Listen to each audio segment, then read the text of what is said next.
మెయిన్గా విద్యార్థుల పోరాటం, మేధావుల పోరాటం వల్ల రాయలసీమ యూనివర్సిటీ మనకి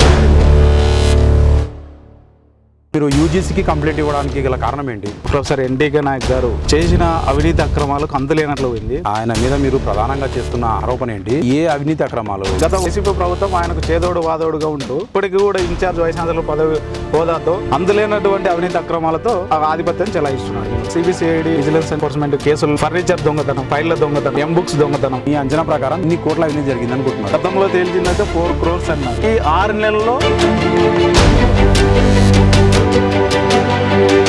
గతంలో 2023-24 1వ నెల పాలక మండలి సమావేశంలో ఈయన పైన ఛార్జ్ షీట్ దాఖలు చేస్తామని పాలక మండలి కూడా తీర్మానించి హైయర్ ఎడ్యుకేషన్ నివేదిక సమర్పించారు. మీరు ఏమైనా ఉద్యోగం కోసం అడిగితే కాదన్నారా? మీరు కూడా ఏమైనా బ్లాక్మెయిల్ చేస్తున్నారా? యూనివర్సిటీ ప్రతిష్ట దెబ్బతినే అవకాశం లేదా మీలాంటి వాళ్ళు చేసినటువంటి వాటి వల్ల? మంచి పనిని సమర్థించినాము, చెడును వ్యతిరేకిస్తున్నాము. మీరు చేసింది జస్ట్ ఆరోపణలు మాత్రమేనా, లేకుంటే దీనికి ఆధారాలు ఏమైనా ఉన్నాయా? 2023-24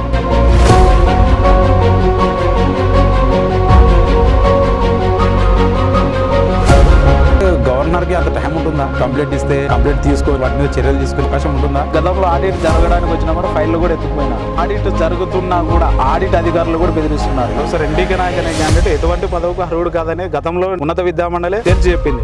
విద్యామండలి అధికారుల పైన చేసే చర్యలకు ఈయన మోకాలు అడ్డు పెడుతూ రాజకీయ ప్రోద్బలంతో ప్రతి చోట అడ్డుకుంటూ ఈ రోజు ఈ ప్రభుత్వాన్ని కూడా మోసం చేస్తూ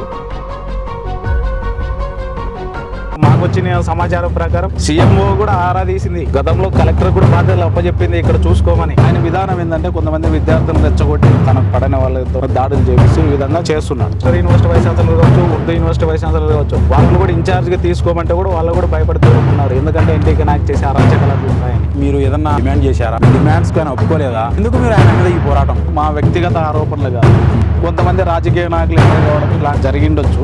ఒక్కడు పోరాటం చేస్తే యూనివర్సిటీ బాగుపడుతుందా?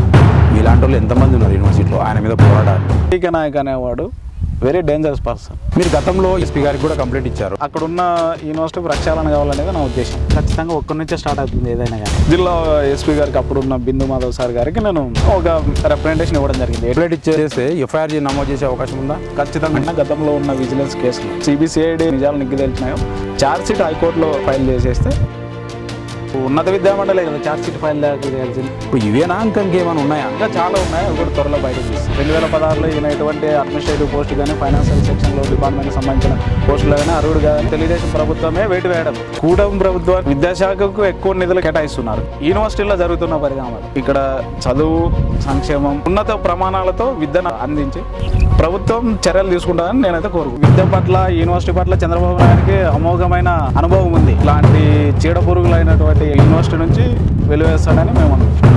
నాకు ఎన్టీకే నాయక్ నుంచి రక్షణ కావాలనేది ఎస్పీ గారికి అయితే నేను కోరడం అయితే నిజమే.